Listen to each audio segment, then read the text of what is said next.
don't say you're sorry. Declare what you're going to do. Okay. So men are more responsive. We're more reactive and emotional. Can you get that? Okay, great. They declare what they're going to do, and women are either in reactive mode or just trying to get over the tears, right? Or I think I could do this, or maybe I could do this. Let me see if I could, let me try this. What do you think, Chris? Should I try this? They don't want to hear that. They want to hear that what you're going to do. Very much a fish out of water for women. Right, ladies?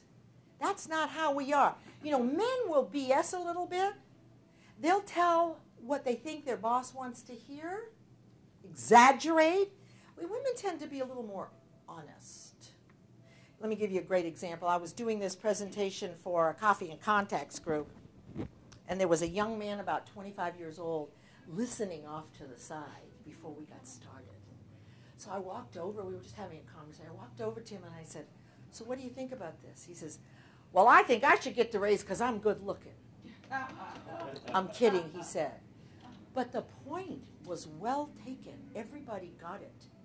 It was an automatic behavior for him. Okay, let's look further to the self-worth and what you believe. Men believe that they're deserving after thousands of years, that they are the one, that they're confident. They expect to get the raise. They assume they're the one. And by the way, here's the woman over there feeling like, oh man, I'm in with a bunch of sharks. Do women think in business they're deserving? Yes or no? They think they have to earn it. Okay, they think they have to earn it. Men think they earn it when they put their pants on in the morning. Right. Correct. Women believe we have to earn it. So we do not believe we're deserving. Okay, remember now, business world is not our sandbox. Wait, is that a difference between deserving and entitled? No, that's just another one you could add. Okay. Okay, entitlement could be one. They're confident. Did you see how he stood up here with me? Towering over me, and I'm his supervisor? Oh, my God. We don't expect it. We don't assume it. We don't believe it. And we are fishes out of water, but it's okay.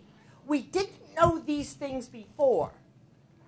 Now you have the opportunity to not only understand how you have a self-image and exactly how you created it, because remember, the first law of the universe is order.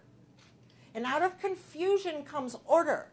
If you don't know how you got your belief or what it is, you sure can't replicate the process to create a new one.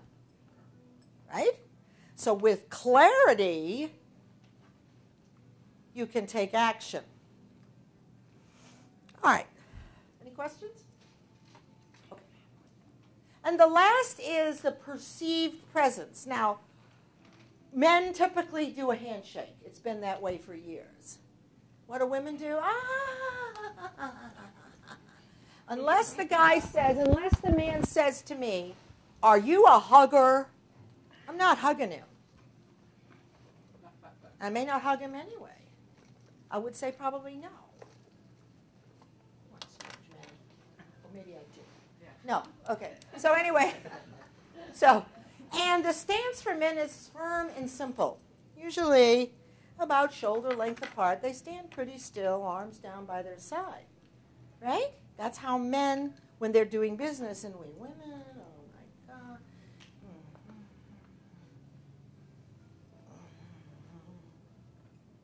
How many women have you seen putting on lipstick in a meeting? Hair. And they're fidgeting all around. So any one of these things isn't so bad. The trouble is that most women don't have any of these skills, maybe one or two. So what you can tell is that if you begin to knock these habits off one by one until they become a habit for you, as it is for men, you'll know when it happens when you find yourself speaking in bullet points and you don't have to think about it. And you're listening to yourself and you're thinking, boy, I'm really good. Now, you don't want to take them all on. You want to just take the one that resonates for you right now. This is how you turn each skill into a belief or habit. Now, the workshop that I do first allows you to step into your mind. And then, once you understand how you got the beliefs you have, you can create new ones. So the first thing, so let's say you pick handshaking. Maybe you're a hugger. Let's just take that one as an example. So the first thing you want to do is watch how men greet each other. And I'm creating a journal. So just jot it down. Oh, I saw so-and-so. Make it clear for yourself. Oh, there's that particular thing.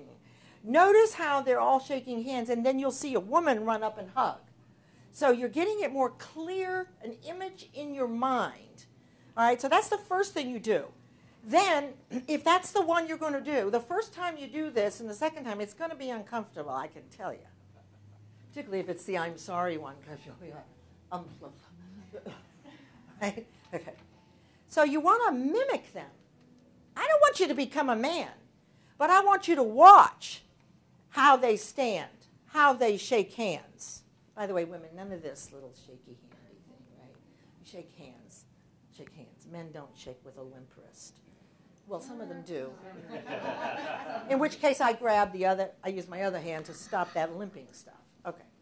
So the first thing you do is you pick one, you observe, then you mirror it, you practice it, and you jot down what happened. Oh, it was so hard to do that. Oh, it was all I could do, but you know what? Once I did it, I felt really good. Then you'll do it again. It's kind of like when I used to tell people at the counter that I was a millionaire.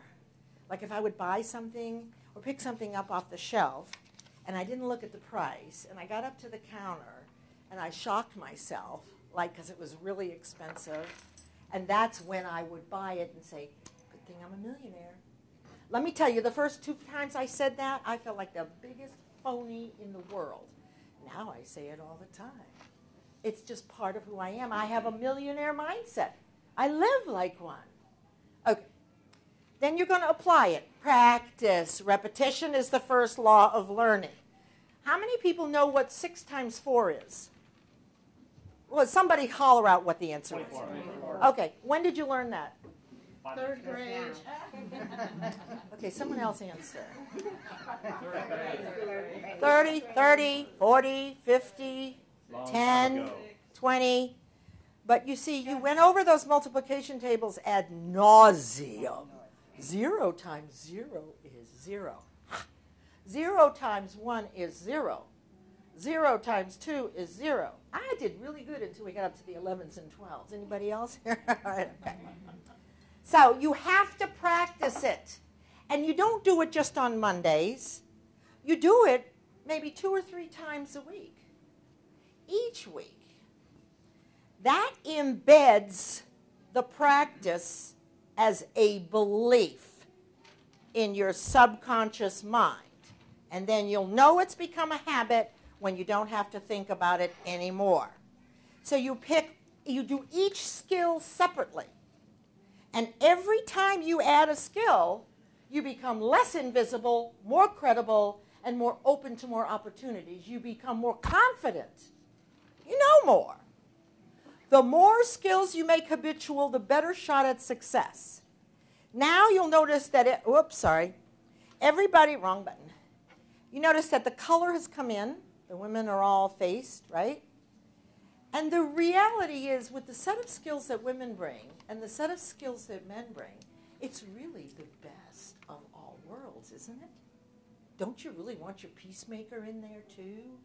And your collaborator? So the idea is, keep in mind, men. I want to dispel this right now. Women making more money does not mean you're going to make less. Because I know that there'll be men that'll think, well, if they're getting more, then, oh, God, well, I must be getting less. That's a mindset of lack, and that is not accurate. So you don't need to go there. All right, so here, before you take the charge, women, all right, so these are the things, these are the affirmations you want to have under your belt before you begin doing this process. Very simple. Remember that you will never be a millionaire if you don't believe that you're capable of being a millionaire or worthy of it. Never. Repetition is how we learn. You don't learn unless you learn in spaced, repetitive intervals. Start right now, regardless of circumstances. To Penny's point, oh, well, let me wait till the tax check comes back in. Oh, let me wait till spring break. I'll start then. Well, you know, the kids are in school. I think I'll wait till June to do it. This is the biggest problem you could have. You don't need money or anything to start. So just take a step. It doesn't have to be a leap. It can be a baby step. In fact, you can get to the top of Mount Everest only doing baby steps as long as you don't stop. And also, by the way, the same practice is true if you find yourself in hell. Keep moving your feet because you'll get out of it eventually. All right. Now, so we're ready for the next steps for you. If you are a woman or a man that is inspired by learning these things, you'll want to take my May 3rd workshop. There are 4 seats today. I'm only doing this until midnight tonight for this group.